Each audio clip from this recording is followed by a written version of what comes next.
certains m'ont demandé comment je faisais pour faire une bannière animée dans mon Google Classroom. Alors, je vais vous faire une petite présentation de ma procédure. En fait, je vais dans Google Slides pour créer mes images. En cliquant sur Fichier ici et Configuration de la page, vous pouvez personnaliser la configuration ici et aller choisir le format en pixels.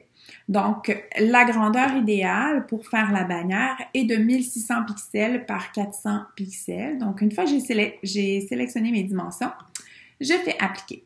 Donc, vous voyez ici, moi, j'ai reproduit 6 fois donc ma bannière. Comment j'ai fait pour aller chercher mes images? J'ai tout simplement été dans l'onglet ici, Insertion d'images et j'ai recherché sur le web différents éléments. Donc, mon fond de classe, ma bibliothèque, mon horloge, mon tableau, etc. Donc, vous choisissez comment vous aménagez votre classe virtuelle. Et ce qui est intéressant, c'est que lorsque vous faites l'insertion d'images à partir de l'onglet ici, comme je viens de vous montrer, les images sont déjà filtrées par droit d'utilisation, donc elles sont libres de droit. Une fois que ma classe est créée, donc je peux tout simplement reproduire l'image le nombre de fois que je veux, tout dépendant de combien de bonhommes je vais vouloir ajouter. Moi, je trouvais que 6 c'était suffisant, donc si ça va trop vite, notre GIF qu'on va créer, ça peut être très dérangeant pour l'œil.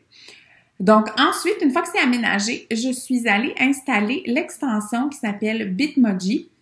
Donc, vous allez tout simplement aller sur Google, vous allez taper Bitmoji. Vous pourriez même passer directement par le sac de magasinage ici, Web Store, et faire une recherche Bitmoji.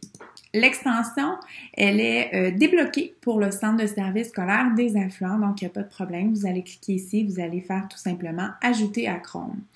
Une fois que c'est ajouté, votre extension va se trouver dans votre barre de navigation en haut et vous pourrez aller, en faisant clic droit, copier l'image et la coller dans dans vos différentes scènes de classe. Donc, moi, ce que j'ai fait, c'est que j'ai trouvé différentes positions avec la même tenue, donc pour avoir un effet de mouvement.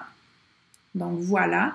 Si, exemple, le bonhomme n'est pas du côté que vous désirez, vous pourriez, par exemple, cliquer dessus, aller dans les options de format et dans... Non, excusez-moi, c'est pas dans position. Je crois que c'est dans... Non, ni dans réglage, c'est dans taille. Oui, dans taille et rotation, vous pourriez retourner votre bonhomme aussi pour qu'il soit dans la position que vous désirez. Donc, ça, c'était la première étape. Ensuite, ce que vous devez faire, c'est que chacune des pages que vous avez ici dans votre Google Slide doit être téléchargée en format image. Donc, vous vous assurez du type d'image qui va être, qui va être supporté par GIFmaker.me. Moi, c'est l'application pour faire le GIF que j'ai utilisé, une application en ligne qui est gratuite. Donc, ici, vous voyez, ils prennent les JPEG, les PNG et aussi les GIFs. Donc, je peux télécharger mon image ici. Oups, désolée, je sélectionne mon image, je fais Fichier et je télécharge en format JPEG ou PNG. Je dois faire chacune des images une à la fois. Donc, c'est le petit inconvénient, je vous dirais. C'est un petit peu long, mais une fois que vous l'avez fait, après, c'est pour toute l'année. Donc, l'image, vous avez téléchargé vos 6 images. Et maintenant, vous allez dans l'application GIFmaker.me. Vous téléchargez vos images. Moi, je les avais déjà mises sur le bureau. Essayez de les télécharger dans l'ordre parce qu'après ça, le GIF va être créé dans l'ordre que vous avez ajouté les photos. Je clique sur « Ouvrir » une fois que mes images sont téléchargées. Et ensuite, vous voyez ici, vous voyez le mouvement apparaître. Vous pouvez aller jouer avec la vitesse, avec le nombre de répétitions. Si vous mettez 0, là, comme ils vous disent, ça va être à l'infini. Bon, moi, je n'ajoute pas de musique, rien de ça. Et je crée mon animation GIF. Une fois créé, ce que je peux faire, c'est ici, vous voyez, il y a des options qui apparaissent, c'est télécharger le GIF. Et le GIF va se télécharger sur mon ordinateur, donc moi, ça apparaît dans mes téléchargements.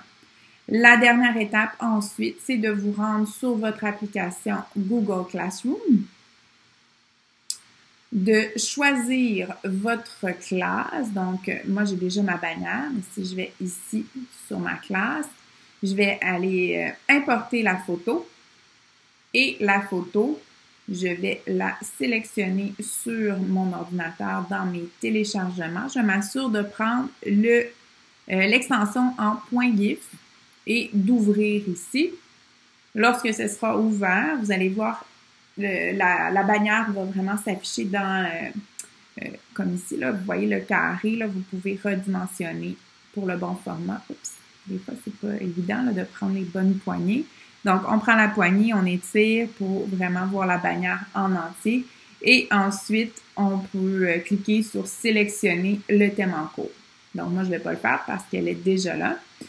Vous verrez que la bannière s'anime toute seule sur un ordinateur, donc sur l'application en ligne.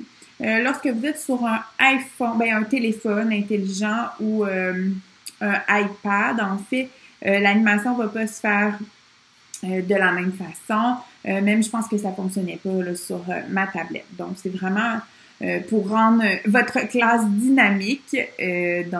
Voilà, sur les appareils, les ordinateurs.